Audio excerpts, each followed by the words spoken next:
Mas não é isso que o Senhor tem para nós. O Senhor nos deu a bênção de uma maneira gloriosa. Nós vamos entrar aqui sobre o reino de Deus. Somos representantes do reino de Deus. Do reino de Deus nós oramos, suplicamos e clamamos. Invocamos o nome do Senhor Jesus Cristo, como nós já falamos aqui, e buscamos o Senhor. Mas o quarto tipo de oração que nós vamos comentar é a intercessão. E é exatamente a intercessão que tem a ver diretamente com o reino de Deus e tem a ver diretamente conosco. Agora eu quero a participação da igreja. Diante de Deus, nós somos considerados filhos, sim ou não? Sim. Nós somos considerados servos, sim ou não? Sim. Nós somos considerados amigos de Deus, sim ou não? Sim. Somos considerados um povo que tem aliança com Deus, sim ou não? Sim. Muito bem. Somos considerados, vamos para mais uma consideração. Somos considerados santos, sim ou não? Sim. Somos considerados sacerdotes, sim ou não? Sim. Agora, qual é a função do sacerdote? Interceder pelo povo. Maravilha. Eu quero até deixar bem claro aqui a diferença entre o sacerdote e o profeta. O profeta recebe de Deus e transmite para o povo. O sacerdote pega os problemas do povo e apresenta a Deus. Mas de que maneira? Em oração. Vós sois povo eleito, sacerdócio real, nação santa, povo adquirido, para que anuncieis a grandeza daquele que vos chamou das trevas para a sua maravilhosa luz. Mas não é só anunciar, é interceder. E quando falamos que nós fazemos parte de um reino que Jesus veio implantar aqui na terra, a pessoa mais importante deste reino, aqui fala de uma primazia. Mateus 6,33. Buscar em primeiro lugar o reino. O que está em primeiro lugar, jovem? O reino. Mas nós temos outras coisas que temos que colocar em primeiro lugar? Sim. Além do reino, existem 4 fontes que estão em primeiro lugar. Em primeiro lugar está o Pai. Em primeiro lugar está o Filho. Em primeiro lugar está o Espírito Santo. E em primeiro lugar está a palavra. Aiola, Sebrinore, Kesso. Vamos nomear de novo. Antes de nós colocarmos o reino em primeiro lugar, o Pai precisa estar em primeiro lugar na nossa vida. O Filho precisa estar em primeiro lugar na nossa vida. O Espírito precisa estar em primeiro lugar na nossa vida. E a palavra precisa estar em primeiro lugar na nossa vida. Não é eu que mando em mim. A palavra diz e eu sigo a palavra. A palavra ensina e eu concordo com ela. A palavra disciplina, eu concordo com ela. Existe, irmãos, uma definição teológica que diz que a palavra de Deus, ela é para nós regra de fé e conduta. Ou seja, se a minha fé estiver na palavra, ela é verdadeira. Se a minha conduta estiver de acordo com a palavra, eu sou crente para valer, porque eu estou na palavra de Deus. Nós estamos na palavra e não podemos arredar pé dela. Temos que colocar em primeiro lugar o Pai, o Filho e o Espírito Santo e a sua santa palavra. E depois vem o reino. O reino também está em primeiro lugar, mas não impede igualdade, nem com o Pai, nem com o Filho, nem com o Espírito Santo e nem com a palavra. Essas 4 fontes são superiores, porque essas 4 fontes é garantia do reino. A palavra é o alicerce do reino. Deus é o idealizador do reino. Jesus é o implantador do reino. E o Espírito é o administrador do reino. E Ele está aqui conosco nesta noite, neste lugar. Ele está aqui no nosso meio, nesta noite. O Espírito Camon, chamon, chamor. Ele foi representante do reino. O que eu sou? Sou crente. Por que você é assim? Eu sou representante do céu.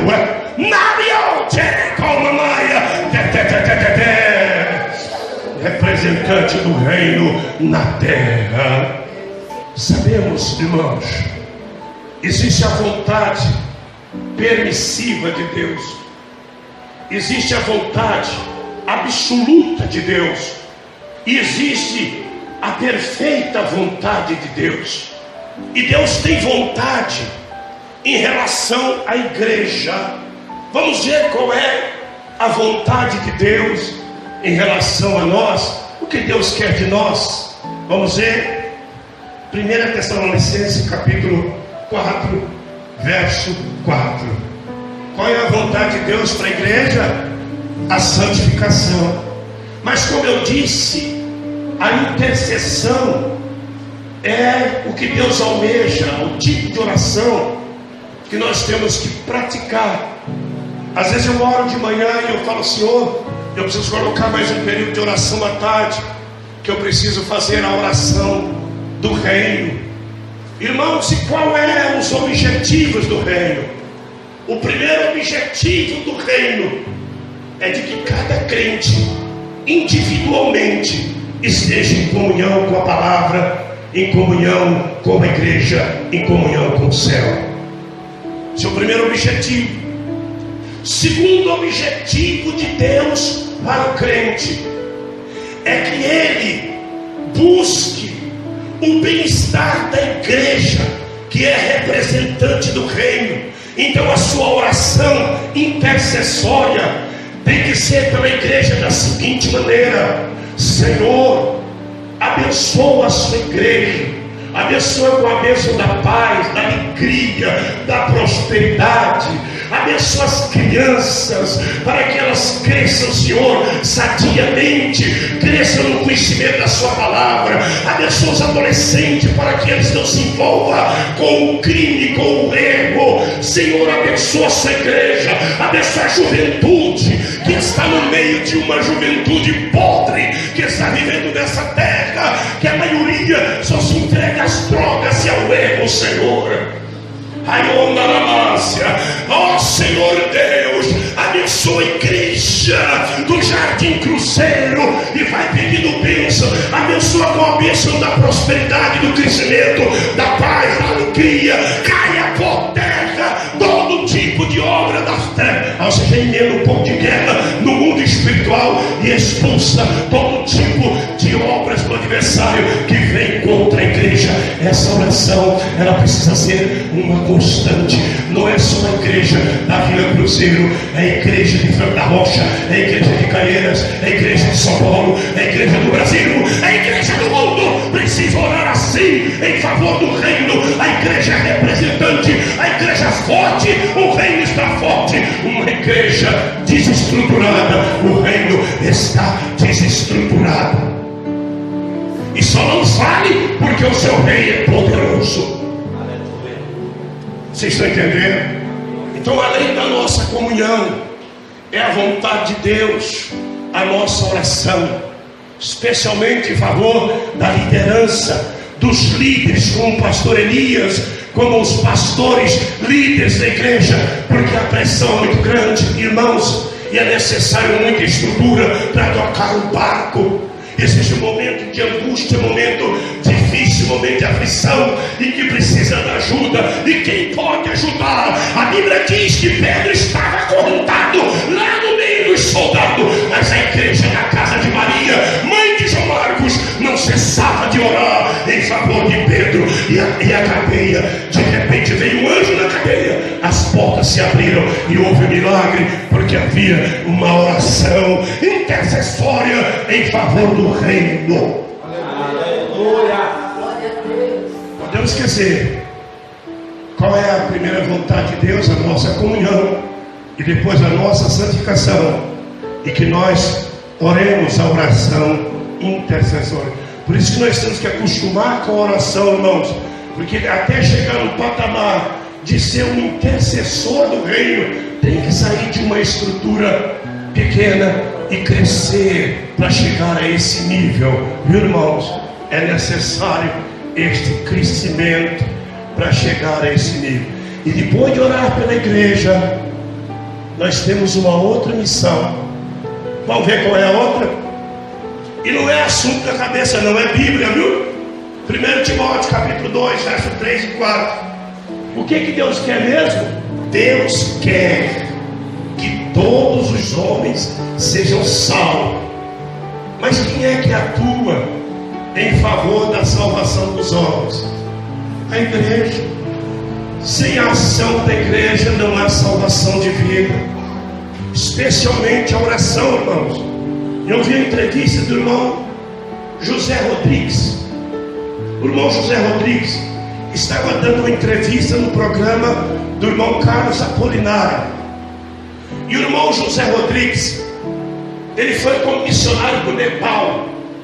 E ele disse que no Nepal ele tinha que correr para chegar numa casa de família e resgatar as jovens, principalmente as jovens, para Jesus, antes que os traficantes vinham e faziam dela uma esposa e mais uma pessoa do tráfico, do ópio, porque lá é a terra que não é maconha, o ópio. E o irmão Carlos Apolinário perguntou para ele 3 vezes e disse assim: irmão José, qual é o número da conta para a igreja aqui no Brasil ajudar a obra missionária lá? Porque ele se comoveu. Sabe quantas igrejas ele plantou lá no Nepal? 60 igrejas. O irmão José Rodrigues. Ele perguntou 3 vezes para o irmão José Rodrigues: qual o número da conta? O irmão José Rodrigues falou: não, pastor, nós precisamos de crente que ore. Nós precisamos de oração. De oração. Todas as vezes que Apolinário falou de dinheiro, ele falou de oração. Porque o reino, irmãos, é um reino de guerra no padrão da oração. A nossa luta não é contra a carne e nem contra o sangue, mas na intercessão a bênção acontece lá do outro lado, para a glória de Deus. Levar a Sébia, Mamandara Sé, Camolora. Eu disse assim: Senhor, eu disse dentro de mim: Senhor, o que esse homem tem? E ele falou assim, irmão, falou para o irmão Apolinário: eu vou vir no Brasil, vou fazer aqui uma passeata para convocar os crentes para orar, para nós ganharmos almas lá fora e a igreja crescer lá fora, para a glória de Deus. Era um homem espetacular. Ele: Jesus, mas como eu sou fraquinho. Ele não deu o número da conta, não deu, porque ele disse: olha, eu preciso de ajuda, é na oração. Vocês entenderam? Por isso que o lema da igreja é: missão se faz com o joelho, com a contribuição, não é? E com aqueles que vão. Mas essa definição da igreja não é uma definição comum, é porque existe uma guerra no reino para que as almas se convertam. E quanto mais nós oramos, mais as portas se abrem para a glória de Deus. Outra vontade de Deus para nós, para encerrar, irmãos, que a hora está mandando parar. Mateus 25 e 13. A oração de intercessão. A vontade de Deus é de que todos os crentes estejam preparados para o arrebatamento. É a vontade dele a nossa santificação? Sim. É a vontade da salvação das vidas? Sim. É a vontade que nós sejamos preparados para o arrebatamento? Sim, também.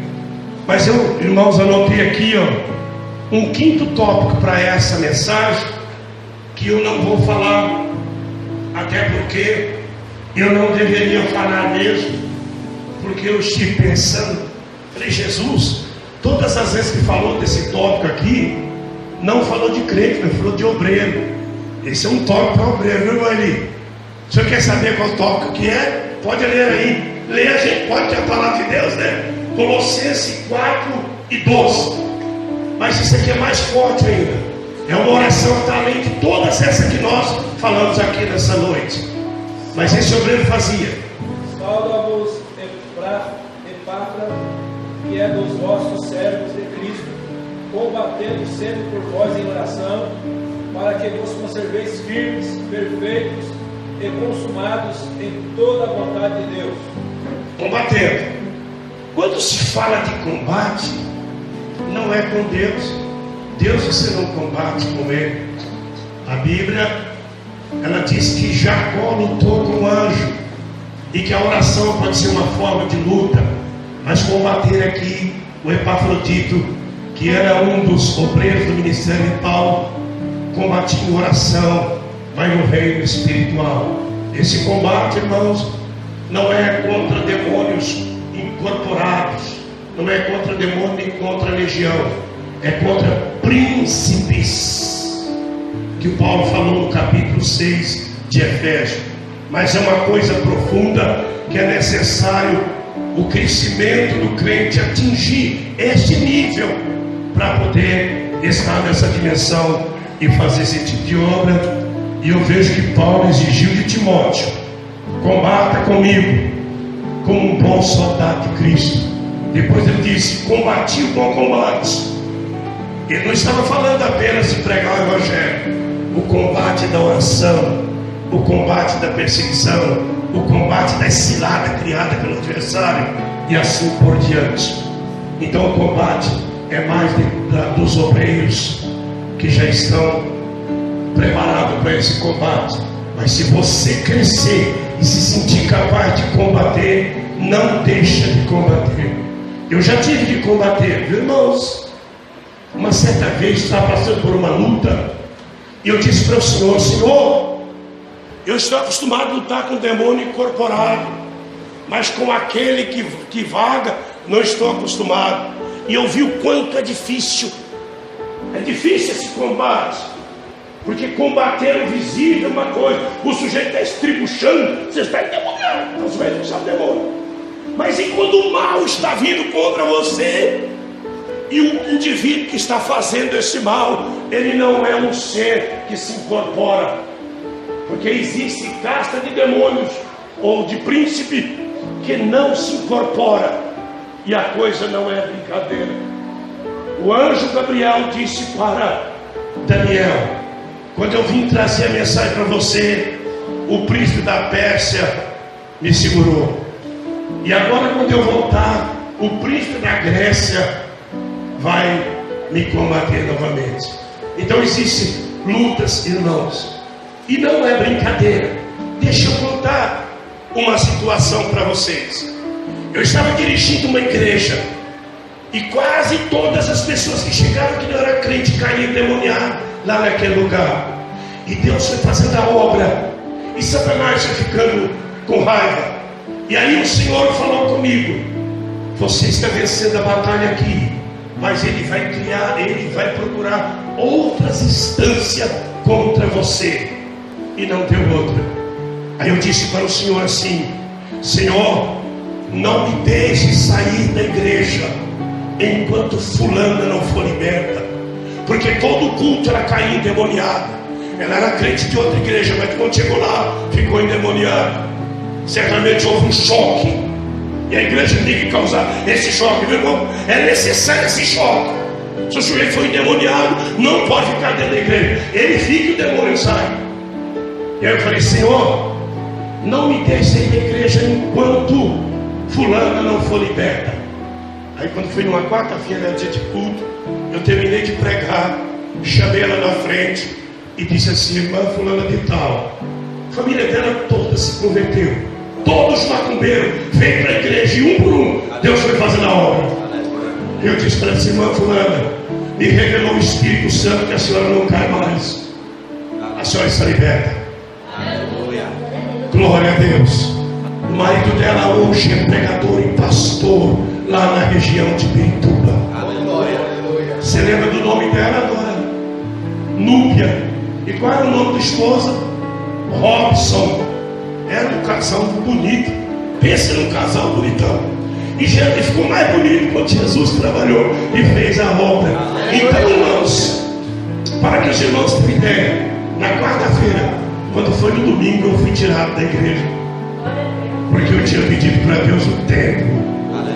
Então você já sabe onde ele trabalhou, né? Já dá para saber quais foi os pauzinhos que ele mexeu. Mas nós temos que enfrentar isso. O mundo espiritual vai muito mais além do que nós imaginamos. Vamos ficar em pé e fazermos uma oração. Aleluia. E se você estiver doente, pode vir aqui na frente. Aleluia. Vamos fazer uma rápida oração e encerrar, passar para o pastor, que eu já passei do horário. E Jesus vai te curar aqui. Aleluia.